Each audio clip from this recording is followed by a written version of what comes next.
Pak Toto ini kan ibaratnya udah puluhan tahun ya Pak, berkarya. Apa sih legacy yang Pak Toto pengen tinggalin sebenarnya untuk ya mungkin Indonesia atau generasi berikutnya? Ya, saya sih nggak pernah punya cita-cita untuk karena dulu juga nggak pernah cita-cita jadi pengusaha gitu, tapi nggak sengaja. Oh, nggak sengaja Pak. Lalu saya develop the passion. Saya bilang saya Indonesia ini butuh banyak entrepreneur. Eh, Negara kita akan lebih baik kalau kita punya banyak entrepreneur, ekonomi jauh lebih stabil dibandingkan oleh beberapa konglomerasi dan sumber daya manusia yang punya value lah sebetulnya. Jadi saya melaksanakan tugas saya supaya tetap bermanfaat, yaitu sekarang ya menularkan entrepreneurship maupun mengenable entrepreneur baru, ya terutama di bidang yang kita ngerti ya teknologi itu sekarang udah ada puluhan deh perusahaannya gitu. Dan yang paling dekat objek saya adalah ya bekas karyawan sih jadi entrepreneur gitu. Oke. Ya, bikin perusahaan cerita waktu itu ya. Iya, bikin perusahaan ini. Jadi saya tidak akan meninggalkan legacy bahwa oh ini apalagi punya cita mau jadi konglomerat, kagak mau. Jadi tetap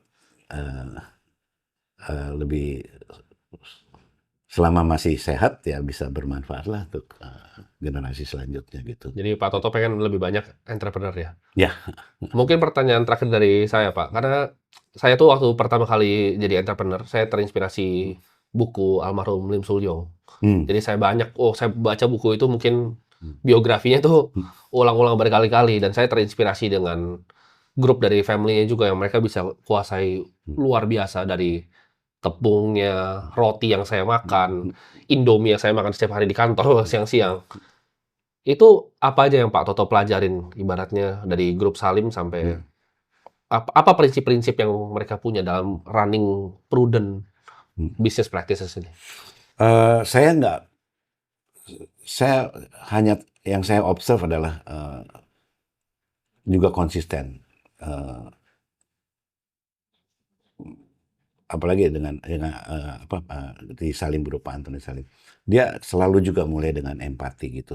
Ya mengatakan ini kebutuhan orang dan bahkan dia punya visi ini di low income itu mesti punya income opportunity, ya kan? Fokus di FMCG di mana itu kan sebetulnya kebutuhan dasar.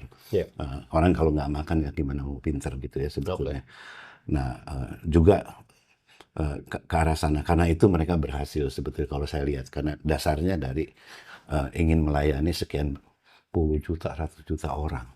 Ya, sedangkan di beberapa industri lain kita cuma ngeliatin melayani berapa banyak ini ya.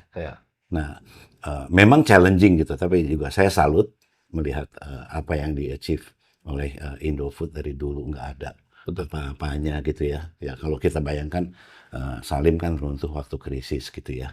Tapi Pak Antoni bisa bangun itu melalui bisnis yang memang banyak manfaatnya buat negara kita. Bahkan Indofood keren, udah bisa ekspor. Negara-negara lain juga. Negara lain udah 30-40% dari ininya ekspornya di luar. Di Afrika itu jadi kayak makanan nasional. Iya, di sana orangnya punya sana ya kan. Padahal namanya Indomie. Iya, benar. Jadi ya itu respect bagus.